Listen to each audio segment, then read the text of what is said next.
Hello students, video शुरू करने से पहले प्लीज चैनल को लाइक, शेयर और सब्सक्राइब जरूर करें।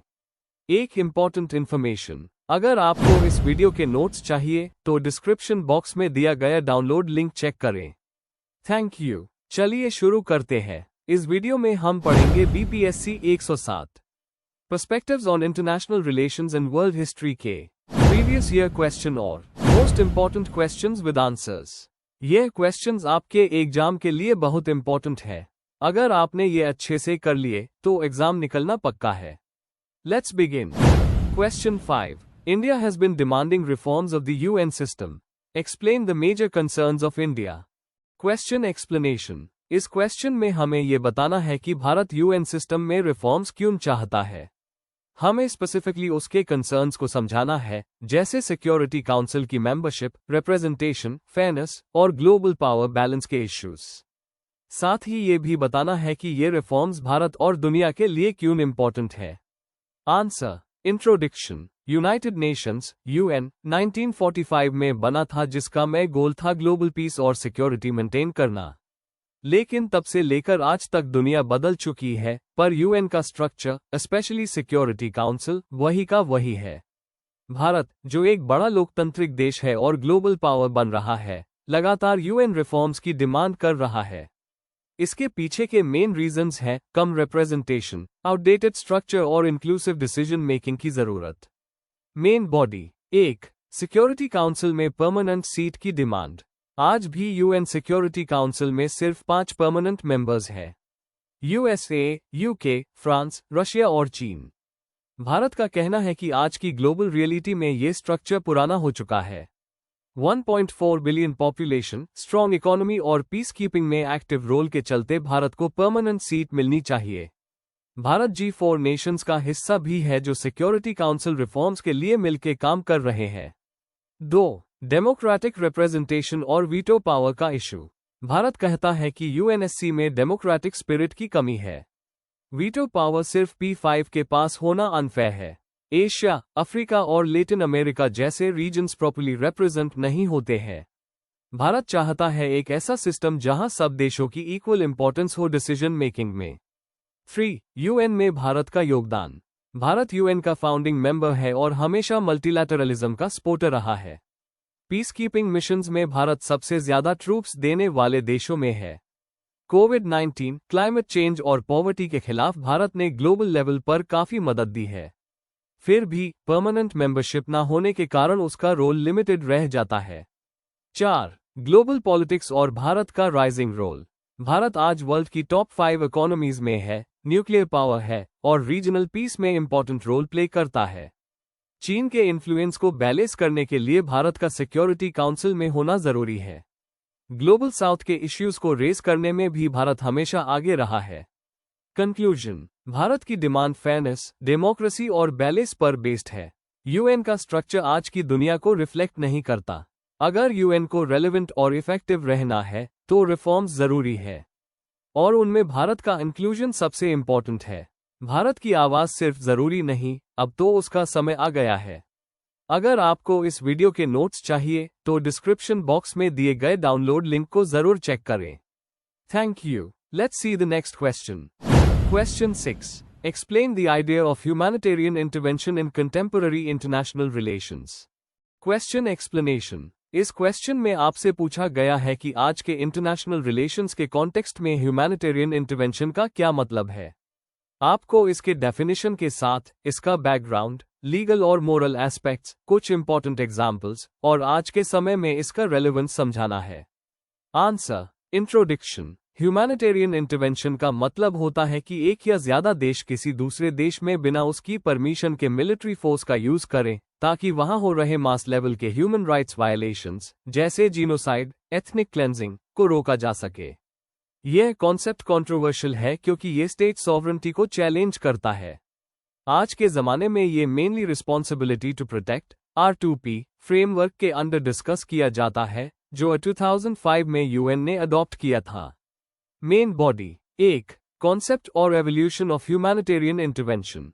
ह्यूमैनिटेरियन इंटरवेंशन का कॉन्सेप्ट कोल्ड वॉर के बाद डेवलप हुआ, जब दुनिया का फोकस ह्यूमन राइट्स और मोरल रिस्पॉन्सिबिलिटी पर आया। यह आइडिया लिबरल इंटरनेशनलिज्म से आता है, जिसमें ग्लोबल जस्टिस और एथिकल रिस्पॉन्सिबिलिटी को प्रमोट किया जाता है। इंटरनेशनल लॉ ट्रेडिशनली सॉवरेंटी और नॉन इंटरवेंशन को रिस्पेक्ट करता है, लेकिन मेजर ह्यूमैनिटेरियन क्राइसिस ने इंटरवेंशन को मॉरल ग्राउंड पर जस्टिफाई किया है। 2. लीगल और एथिकल एस्पेक्ट्स। इंटरनेशनल लॉ, खासकर यूएन चार्टर, कहता है कि फोर्स का उस सिर्फ यूएन सिक्योरिटी काउंसिल (यूएनएससी) के अप्रूवल से या सेल्फ डिफेंस में हो सकता है। जब यूएनएससी अप्रूवल ना मिले, तब इंटरवेंशन लीगली प्रॉब्लमैटिक होता है, लेकिन एथिकल ग्राउंड्स पर जस्टिफाई किया जाता है। इस वजह से सॉवरेंटी और ह्यूमन राइट्स के बीच कॉन्फ्लिक्ट होता है। 3. Responsibility to protect R2P doctrine.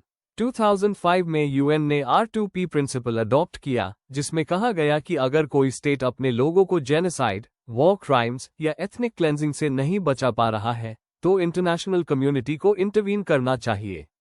R2P ने डिस्कशन को राइट टू इंटरवीन से रिस्पॉन्सिबिलिटी टू प्रोटेक्ट में शिफ्ट किया, लेकिन इस प्रिंसिपल का इम्प्लीमेंटेशन अनइवन रहा है, मेनली जियोपॉलिटिकल रीजंस की वजह से। 4. एग्जाम्पल्स और केस स्टडीज। कोसोवो 1999। नेटो ने यूगोस्लाविया में इंटरवीन किया था अल्बेनियंस पर हो रहे एथनिक क्लेंजिंग को रोकने के लिए। ये यूएन से अप्रूव्ड नहीं था, लेकिन मॉरली जस्टिफाइड माना गया। रुआंडा 1994। जब जीनोसाइड हो रहा था और इंटरवेंशन नहीं हुआ, तो बाद में दुनिया ने इसको रिग्रेट किया। लिबिया 2011। R2P के अंडर इंटरवेंशन हुआ, लेकिन रेजीम चेंज और केओस के वजह से इसका मिसयूज कहा गया। सीरिया 2011 से। बहुत ज्यादा ह्यूमन राइट्स वायलेशंस के बाद भी मेजर पावर्स के बीच कंसेंसस न होने से इंटरवेंशन नहीं हो पाया। 5. कंटेम्पररी इंपॉर्टेंस और क्रिटिसिज्म। आज के समय में जब सिविल वॉर्स और स्टेट कोलैप्स बढ़ रहे हैं, ह्यूमैनिटेरियन इंटरवेंशन का रेलेवेंस और भी ज्यादा हो गया है। लेकिन क्रिटिक्स कहते हैं कि ये सेलेक्टिव होता है और कभी कभी रेजीम चेंज या न्यू इंपीरियलिज्म का टूल बन जाता है। पोस्ट इंटरवेंशन प्लानिंग ना होने से सिचुएशन और खराब भी हो सकती है। कंक्लूजन। ह्यूमैनिटेरियन इंटरवेंशन एक ऐसा इशू है जो मोरल और पॉलिटिकल दोनों हाई लेवल पर बहुत इंपॉर्टेंट है। इसका गोल ह्यूमन राइट्स को प्रोटेक्ट करना है, लेकिन लीगल क्लैरिटी ना होने और मिसयूज के केसेस के कारण यह कंट्रोवर्शियल बन जाता है।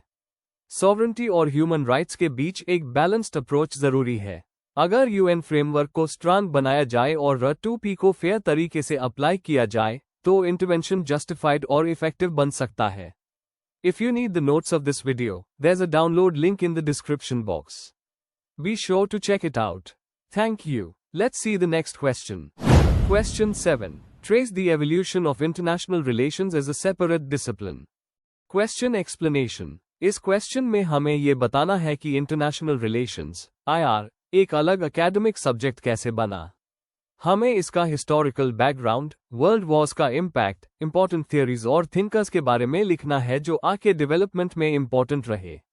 Answer. Introduction. International relations (IR) का मतलब है अलग अलग देशों, इंटरनेशनल ऑर्गेनाइजेशंस और ग्लोबल इश्यूज जैसे वॉर, पीस, ट्रेड, डिप्लोमेसी का स्टडी करना। IR का कॉन्सेप्ट पुराना है, लेकिन एक प्रॉपर सब्जेक्ट के रूप में ये 20th सेंचुरी में डेवलप हुआ। इसके डेवलपमेंट में वर्ल्ड वॉर्स, कोल्ड वॉर और इंटरनेशनल इंस्टीट्यूशंस का बड़ा रोल था। थिंकर्स जैसे E.H. का, हंस मोजेटाउ और केनेथ वॉल्ट्ज ने इसके थियरीज बनाने में बहुत योगदान दिया। Main body. 1. Pre disciplinary phase. History और फिलॉसफी से शुरुआत। आखिर शुरुआती आइडियाज फिलोसोफर्स और हिस्टोरियंस के राइटिंग्स में मिलते हैं।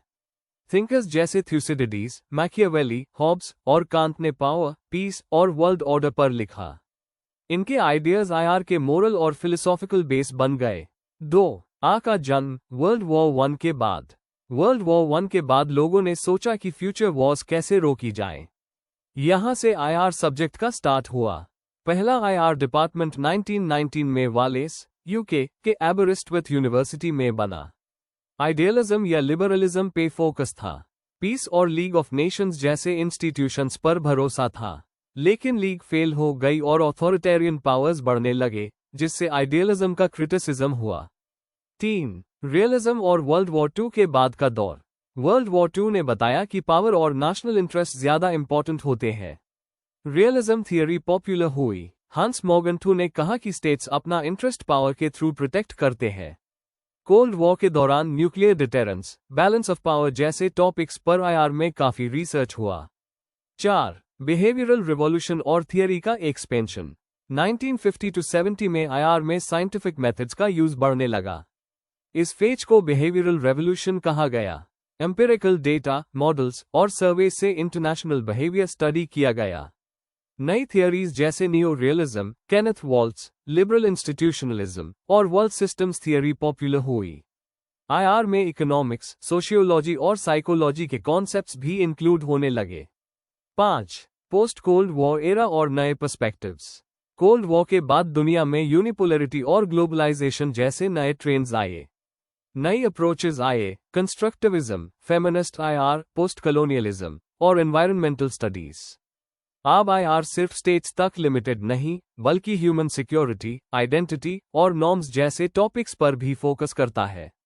क्लाइमेट चेंज, टेररिज्म, माइग्रेशन जैसे इश्यूज भी आईआर के सेंट्रल टॉपिक बन गए। कंक्लूजन। आर का डेवलपमेंट दिखाता है कि कैसे ग्लोबल पॉलिटिक्स के चेंजेस के साथ एक सब्जेक्ट इवॉल्व होता है। आज आईआर एक इंटरडिसिप्लिनरी सब्जेक्ट है जिसमें हिस्ट्री, थियरी, डेटा एनालिसिस और एथिक्स सब शामिल है। इसके स्टडी से हम इंटरनेशनल प्रॉब्लम्स को अच्छे से समझ पाते हैं। अगर आपको इस वीडियो के नोट्स चाहिए तो डिस्क्रिप्शन बॉक्स में दिए गए डाउनलोड लिंक को जरूर चेक करें। Thank you. Let's see the next question. Question 8. Write short notes on the following. A.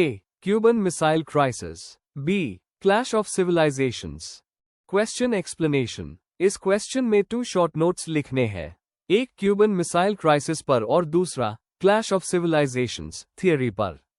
पहले में हमें एक कोल्ड वॉर के दौरान घटित महत्वपूर्ण इंसिडेंट बताना है और दूसरे में एक ऐसी थियरी जो फ्यूचर कॉन्फ्लिक्ट्स के कल्चरल बेसिस को एक्सप्लेन करती है। आंसर। इंट्रोडक्शन। इस क्वेश्चन में 2 इंपॉर्टेंट टॉपिक्स कवर करने हैं। एक तो एक historical event, Cuban missile crisis, और दूसरा एक theory, clash of civilisations. Cuban missile crisis 1962 में हुआ था, जब दुनिया एक न्यूक्लियर वॉर के बिल्कुल करीब थी। Clash of civilisations theory Samuel Huntington ने दी थी, जिसमें उन्होंने कहा था कि कोल्ड वॉर के बाद के कन्फ्लिक्ट्स ज्यादा कल्चरल बेसिस पर होंगे। दोनों हाई टॉपिक्स इंटरनेशनल पॉलिटिक्स समझने के लिए बहुत इंपॉर्टेंट है। A. Cuban missile crisis, background and context. October 1962 में सोवियत यूनियन ने क्यूबा में न्यूक्लियर मिसाइल्स तैनात कर दिए थे। क्यूबा अमेरिका के बहुत नजदीक है, सिर्फ 90 माइल्स दो। इससे यूएस और यूएसएसआर के बीच 13 दिन तक टेंशन बनी रही। की developments. US president John F Kennedy ने क्यूबा के अराउंड नेवल ब्लॉकेड लगाए। न्यूक्लियर वॉर होने की पूरी संभावना थी, लेकिन दोनों तरफ की डिप्लोमेसी ने इससे रोका। यूएसएसआर ने क्यूबा से मिसाइल्स हटा दिए और यूएस ने सीक्रेटली टर्की से अपने मिसाइल्स हटा लिए। सिग्निफिकेंस। ये कोल्ड वॉर का सबसे डेंजरस मोमेंट माना जाता है। कम्युनिकेशन और डिप्लोमेसी की इंपॉर्टेंस को सबने समझा।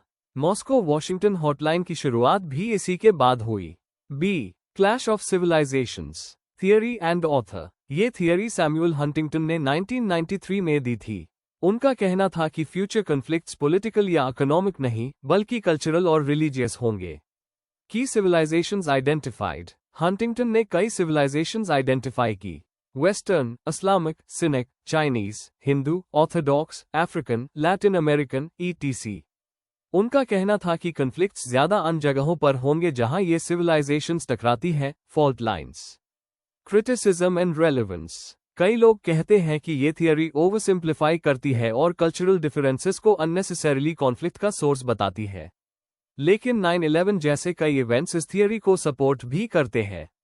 आज भी ये थियरी इंटरनेशनल रिलेशंस में एक मेजर रेफरेंस पॉइंट है। कंक्लूजन। क्यूबन मिसाइल क्राइसिस और क्लैश ऑफ सिविलाइजेशंस दोनों हाई अपने अपने समय के इंपॉर्टेंट पॉइंट्स को हाईलाइट करते हैं। एक कोल्ड वॉर का रियल इवेंट था, दूसरा एक थियोरेटिकल विजन है फ्यूचर के लिए। इन दोनों को समझने से ग्लोबल पॉलिटिक्स के पैटर्न्स और चैलेंजेस अच्छी तरह समझ आते हैं। Before we end, please like, share and subscribe the channel for more such study materials and one important information। अगर आपको नोट्स चाहिए तो डिस्क्रिप्शन बॉक्स में डाउनलोड लिंक दिया हुआ है, जरूर चेक करें। Thank you.